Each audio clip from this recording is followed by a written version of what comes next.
All right, so today we're going to be graphing rational functions. Okay, graphing rational functions. So let me get this screen.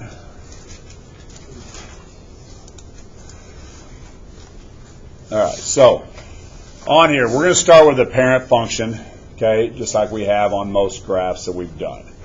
All right, so when we do these, okay, and I know you can barely see these, but I'll fill this in. So what we're going to do is we're just going to plot some points so you can kind of see how the parent function is for this rational function 1 over x.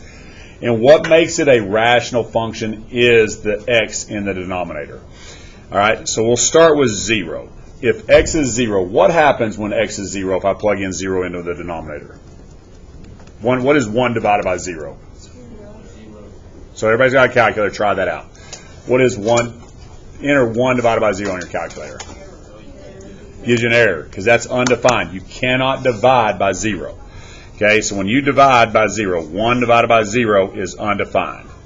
All right, so what that ends up giving us is a asymptote. All right, so x cannot equal 0. X equals 0 right here. So this is going to end up giving us what they call an asymptote, which we'll talk a little bit more about here in a minute. All right, but that gives us an asymptote right there. All right, that's what they call a vertical asymptote because x cannot equal 0 because if anything divided by 0 is undefined.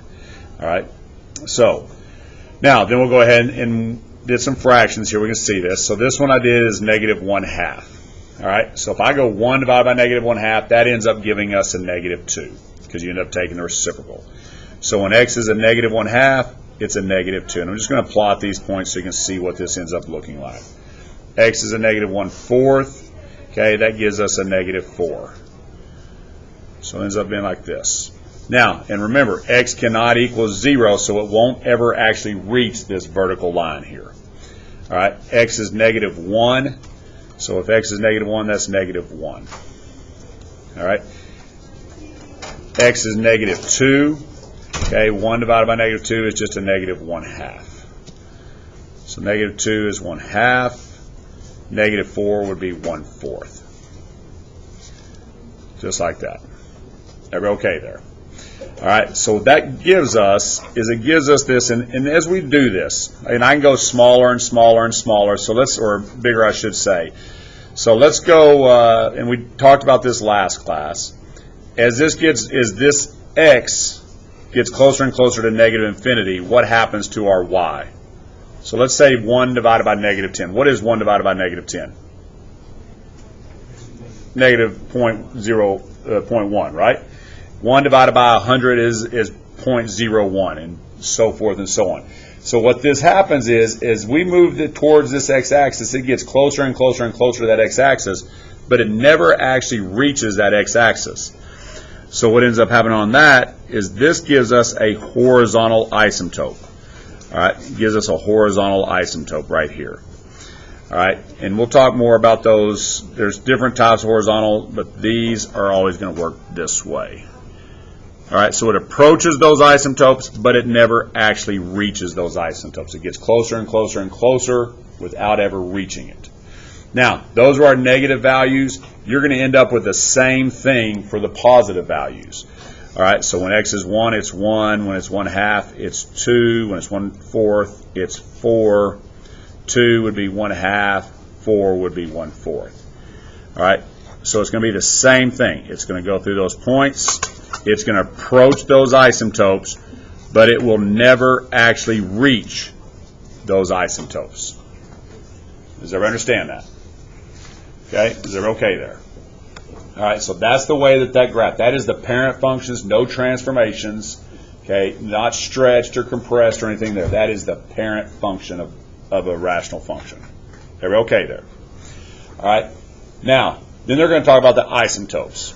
All right, the asymptote is the line that it's approaching without ever reaching. So this one right here, that is our vertical asymptote. Okay, that is our vertical asymptote.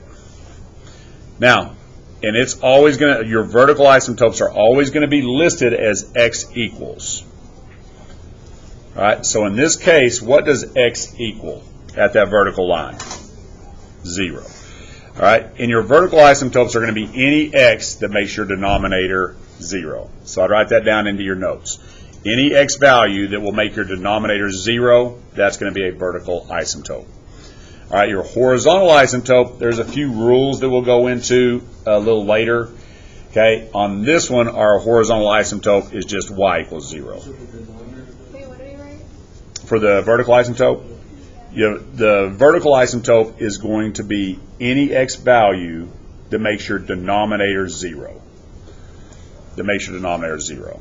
Like, for instance, if I had x minus 2 in my denominator, a positive 2 would make our denominator 0. Okay? So is there okay on that? All right, so that's our parent function. There's our vertical asymptote and our horizontal asymptote. All right, now they're going to ask us to find our domain and range. Okay, so on our domain, let's start with domain. We're going to just go in interval notation. All right, we're going to go interval notation. So when I'm looking at this, there's a break. Is this a continuous graph from one side to the other? No. There's a break in it because it doesn't hit there. So this is going to have two parts on our domain. So let's look at this left side first. On this left side, this left piece of the graph, what's the furthest left you would say that graph goes? That's going to go to negative infinity. Very good. All right. Now, if I'm looking at this left piece, what's the furthest right? Just this piece. What's the furthest right this one goes? It goes to 0. Very good. Because see, it's coming here. It's approaching that 0, but does it ever reach that 0? No. So that's negative infinity to 0. And we're going to put a parenthesis on that. Okay, we're going to put a parenthesis there because it does not ever reach it. Everybody okay there? All right, so what's the other side going to look like, Amen? Very good. So on the other side, we're going to go union, okay, because we have to have both parts. And then we look at the same thing on this side. What's the furthest left this goes? It's going to be 0. And what's the furthest right it goes? Is going to be infinity. So that goes negative infinity to 0, union 0 to infinity. Your asymptotes are always going to be part of your domain. That's where it's going to be limited. It's going to go from here to there. Everybody okay on that? All right. Now, range, we're going to do the same thing. Okay, what's the lowest? And we're going to start on the bottom half. Okay, because we always go lowest to highest. What's the lowest this bottom half goes? Negative infinity, so the exact same thing. And the highest it goes is 0. The other side, it goes from 0, and it goes up to positive infinity. So there's your domain and your range. Is everybody okay on that? Questions? Say it again. What do we do right now? What's the most important thing we do right now in this? You need all of this. You need to get all of this down because when you take your quiz, you're going to have to be able to tell me the vertical asymptote and the horizontal asymptote. You're going to have to give me the domain range, and you're going to have to be able to graph them. It's always going to be y equals 1 over x, so it's going to be always a number over x. It'll always, yeah. Rational functions always have x in the denominator. All right. So is everybody okay on domain and range? Yes. Are those going to be the same? You're talking about like the 0, 0? Now, no, they won't always be the same. Like the domain and range are the same here. They won't always be the same. But what will be the same is, see how these zeros, because you're going to and from those asymptotes, you'll always have something similar to this. Unless we have a second asymptote, which we will on a couple of them. All right. So is everybody okay on domain and range and everything we've got there? All right. Now, in behavior. So now we're going to look at our in behavior. All right, now in behavior is where this graph goes, and we've done this on other graphs.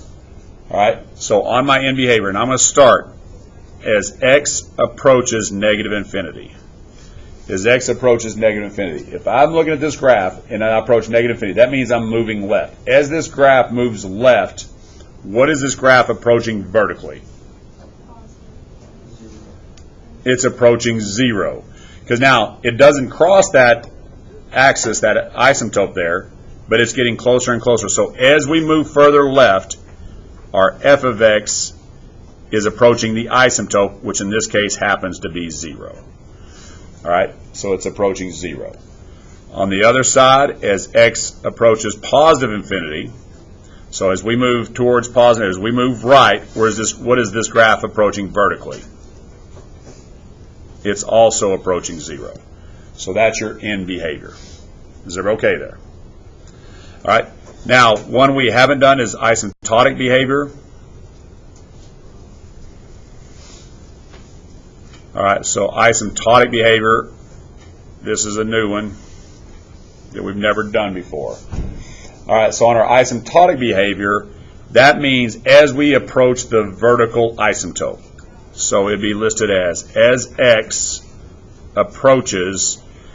Now that vertical asymptote is at 0, so as x approaches 0. Now, what we run into is on this one, this approaches 0 from the left and it approaches 0 from the right. So we've got to note it so that we know which way we're coming from. So I'm going to say as x approaches 0 to the negative, and I'm going to put that little negative symbol up there. That tells us as x approaches 0 from the left. So as we approach 0 from the left, where is this graph going vertically? It's going down, which is negative infinity. Very good. Okay? And then the other side would be as x approaches 0 from the positive side. So I'm going to put the positive there. So as x approaches 0 from the positive side, where is it going vertically? It's going up, which would be positive infinity. And that's your asymptotic behavior. Yes, ma'am? Yes. You'll have to do both. Yeah, you'll have to do both. You'll have to be able to go end behavior, and end behavior is going to approach. So if you want to make a note there to kind of help you, when you're looking at end behavior will be approaching your horizontal asymptote. Asymptotic behavior is approaching your vertical asymptote. If you want to make an extra note there so that you can kind of remember that. All right, end behavior approaches the horizontal asymptote. Asymptotic behavior on these approaches the vertical asymptote. So is everybody okay? You're going to have to be able to do everything we just did on pretty much all the graphs. Everybody okay on that? Yes, sir. Oh, you have a negative and positive sign. Because see how both halves of this graph are both approaching x equals 0, right? So we note that 0 to the negative, that means it's approaching 0 from the negative side, which means coming from the left. As x approaches 0 from the positive side, means it's coming from the right. That just tells which side it's coming from. Positive is right, negative is left. All right? Is there okay on that? Can everybody do that? Yes? Good. That's your parent function with no transformations. All right, now, our transformations. Okay, our transformations, and I'm not going to write all these down. We've been through all of these before. All right. I'm not going to write all these down. You should have these already on one of your note cards, but we will walk through them. So what is the A? What kind of transformation is the A? Vertical what? It's a vertical stretch or compress. If it's greater than 1, it's a stretch. Less than 1, it's a compress. If it ends up being a negative, what happens if it's a negative? The outside number is a negative. It's a reflection across which axis? The x-axis. All right? And then the 1 over b, what kind of transformation is 1 over b? That's your horizontal stretch compress. Now, we do have to do something with that 1 over b. What do we have to do with that 1 over b?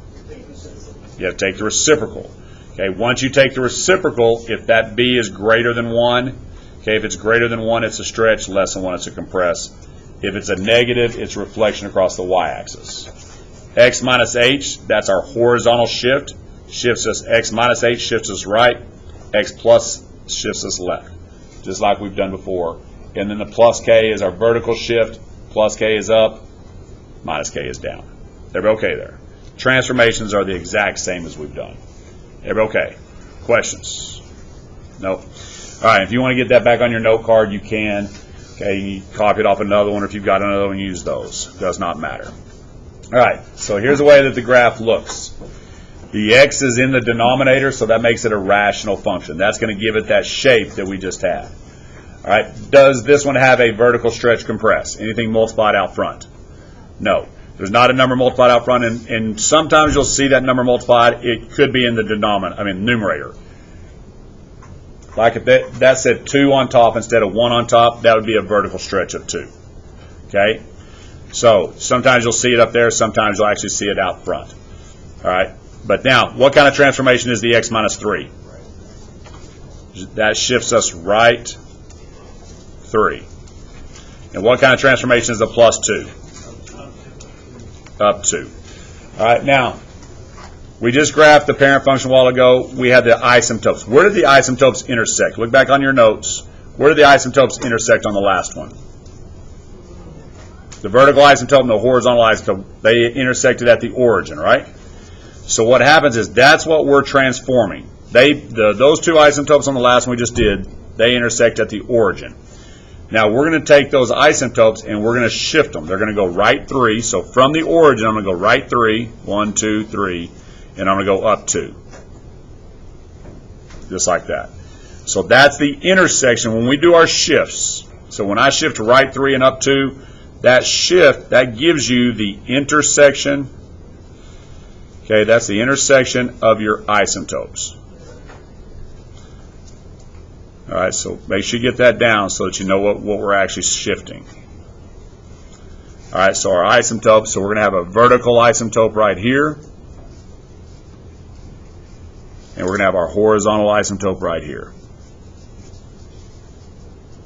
They're okay there. All right, now, does this one have a vertical stretch or compress?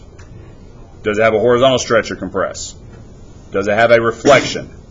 No. So there's no stretch compress, so just like all the graphs we've done before, it's 1-to-1. So if we don't have a vertical stretch, compress, or reflection or anything else, it's 1-to-1. And our point that we're going off, our critical point we're going to use here is the intersection of the asymptotes. So from there, I'm going to go up 1, and I'm going to go right 1. And that's the point I'm going to put, like we usually put our scale point. That would be the equivalent of our scale point. All right? Now, the other side is going to be, since that went up and to the right, the other one is going to go down and to the left. Just like that. Those are the points. The graph approaches the asymptote through our point and then approaches the asymptote on the other side. And then the same thing on this one. Through the points, approaches the asymptote there. Just like that. And that is our graph, the way it's been shifted. Okay there. Questions? All right. Now, let's go ahead and list our domain.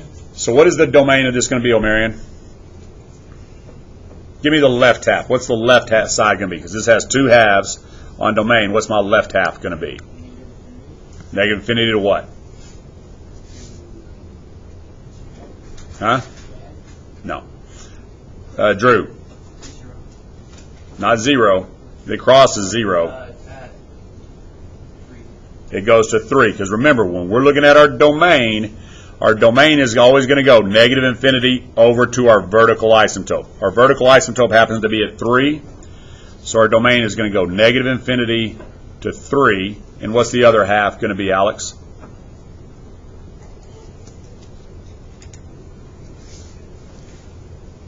So the right side, so what's the furthest left this right side goes?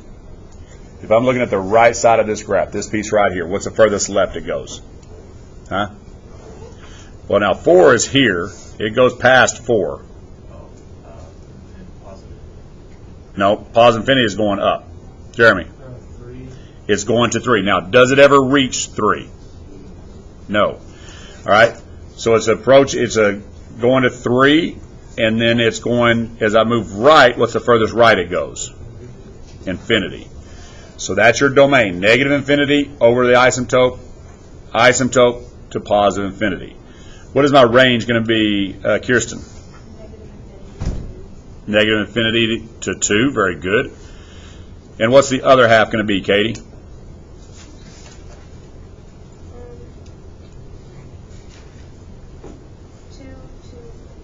Very good. And then 2 to infinity. So the lowest it goes is negative infinity. It goes up to the asymptote, which is 2, and then from 2 to infinity.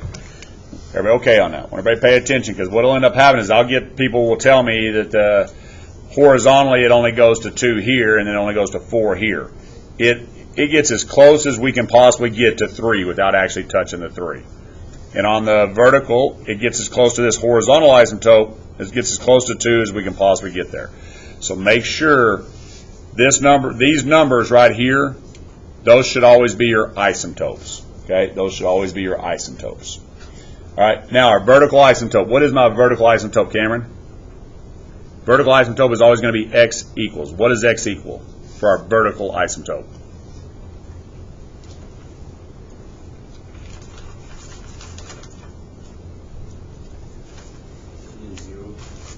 So 0. So our vertical asymptote is right here?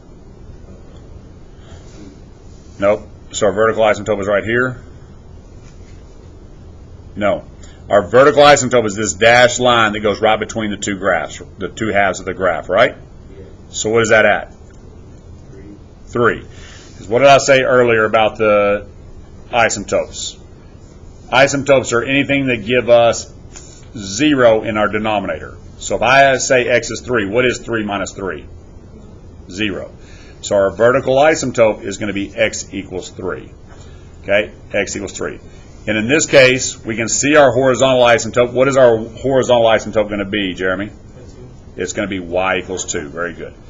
So there's your horizontal asymptote, your vertical asymptote. Everybody okay on that? In behavior, what's my in behavior going to be, Damien? This, as x approaches negative infinity. As x approaches negative infinity, what is y approaching? Or f of x approaching? If I follow this graph to negative infinity, as x moves left, what is f of x approaching?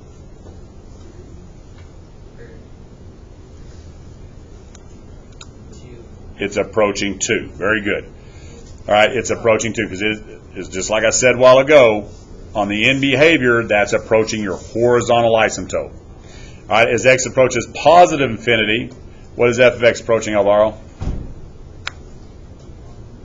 As x approaches positive infinity, what is f of x approaching? It's also approaching 2. Very good. All right, our asymptotic behavior, let's see here. Marcus, what is x approaching? If I'm doing my asymptotic behavior, what is x approaching? This is my, now, x is approaching 2, so you're saying it's approaching this number right here? It's approaching 3. So if you didn't make note of it a while ago, I want you to make note of it now. Your asymptotic behavior is approaching which asymptote? Your vertical. So if you didn't write it in your notes earlier, I want you to write it in there now. On your asymptotic behavior, that's when your x is approaching your vertical asymptote. So this is approaching, our vertical asymptote is at 3. And let's do the left side first. So make sure you put that negative up there. That notates the left. So as we approach the 3 from the left side, where's the graph going vertically, Tessa? It's going down to negative infinity. Very good. All right. And then the other side, as x is approaching, still approaching that vertical asymptote. This time we're approaching from the positive side. All right. Where's this graph going as I approach this from the positive side? Caitlin. As I approach my vertical asymptote here, as I approach it from the right side, where's the graph going vertically? It's going to positive infinity. Very good.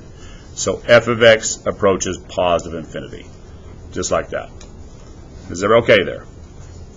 So can everybody do, because you're going to have to do, on your quiz, you're going to have to do everything that we just did on that problem. Everybody okay on that? Questions? Yes?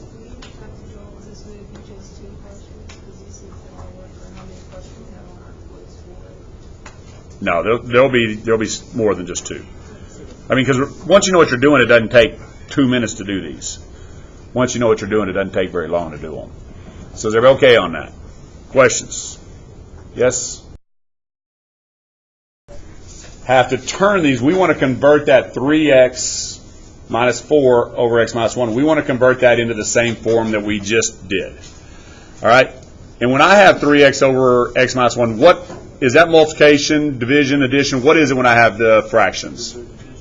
It's division. So what we do is we're going to take the x minus 1 and the 3x minus 4, and we're going to divide. So I look at my first term here, so what times x gives me 3x? That's going to be 3.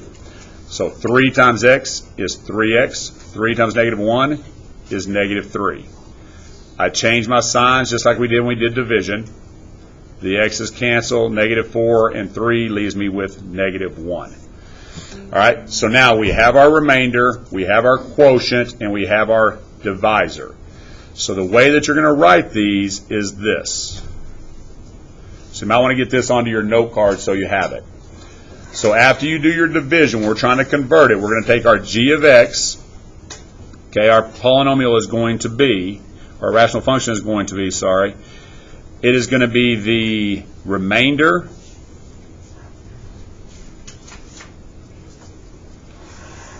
over the divisor